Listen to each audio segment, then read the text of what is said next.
All right. I'm starting to see something. I know probably some other people starting to see something, but I'm starting to see this over the last couple of years now, ever since the phenomenon of superstars moving from team to team to team. Now that Kyrie Irving is a certified Dallas Maverick, we have people like ESPN mainly trying to create some hype or some controversy over KD's being left on the Nets. Now they talk about should KD leave the Nets? KD should go join LeBron, which is that never will happen. But all this talk about KD, what he should do now, go back to the Golden State Warriors, all this dumb stuff, right? But here's the thing: how about KD stay where he at and lead a team? Because if he leaves and gets traded to a different team, he'll still be a sidekick. You can go to the Lakers, still be a sidekick. Go to the Warriors, still be a sidekick. How about you finally lead a team somewhere? You got good pieces around. I was watching the game the other day against the Nets and the Clippers, right? Ben Simmons didn't play. I'll get on him later. K, uh, KD didn't play. He's still out. Kyrie, of course, is gone. But that team that they had out there was fighting hard, playing hard against the Clippers, who had everybody. Paul George, Kawhi, they played. They was fighting hard.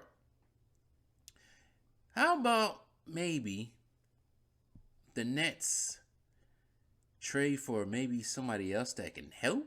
Because Ben Simmons ain't going to do nothing. Somebody like well, I've been here, Pascal Siakam or something like that. Somebody that actually help get them somewhere. Now, the Nets are not going anywhere this season. We all already know that. But instead of him trying to dip off, I think he got a fresh contract. Just stay. Just stay on the team.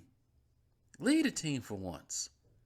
Stop just jumping ship once things go wrong. That's the thing about today's NBA with some of these NBA players. This goes as for all as LeBron too. I'm bringing him into this because he's known for doing this. When the tough gets tough, they want to bail. And that's why everybody admires Giannis. And that's why everybody looks up to Giannis and praises Giannis. They praise him because when they got tough, once they became relevant in the last couple years, 2017, 2018 season, 8th spot. I think there's a 7th spot or 8th spot. They make the Boston Celtics go to 7 games. And they playing with house money at this time, too. The next year, they finally get over, well, I would say get over the hump. They're 60 and 22. First, first in the East. First, actually, best record in the whole entire league that year. They get to the conference finals. They meet Kawhi. They lose in 6. Year after the bubble season, they have a better record than they had before.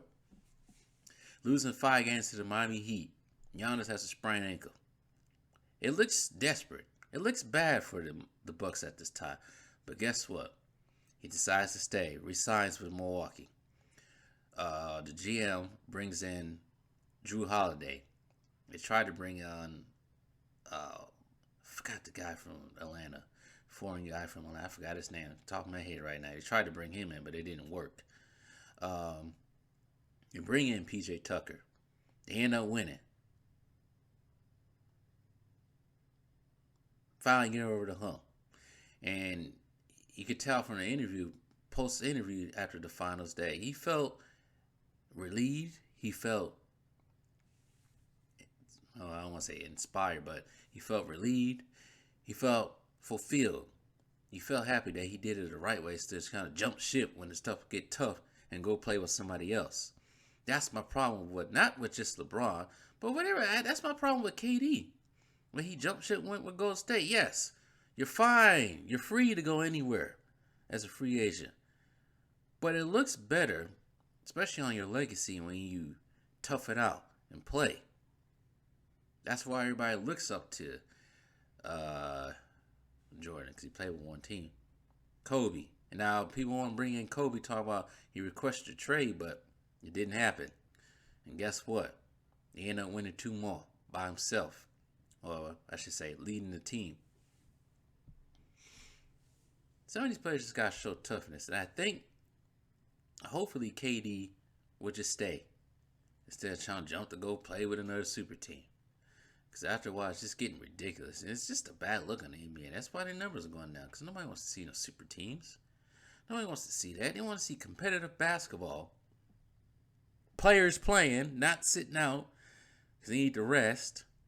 You can't do nothing about freaking calls being called. Because that's been the NBA since I started watching it. I don't know why everybody's so shocked right now that LeBron didn't get his call.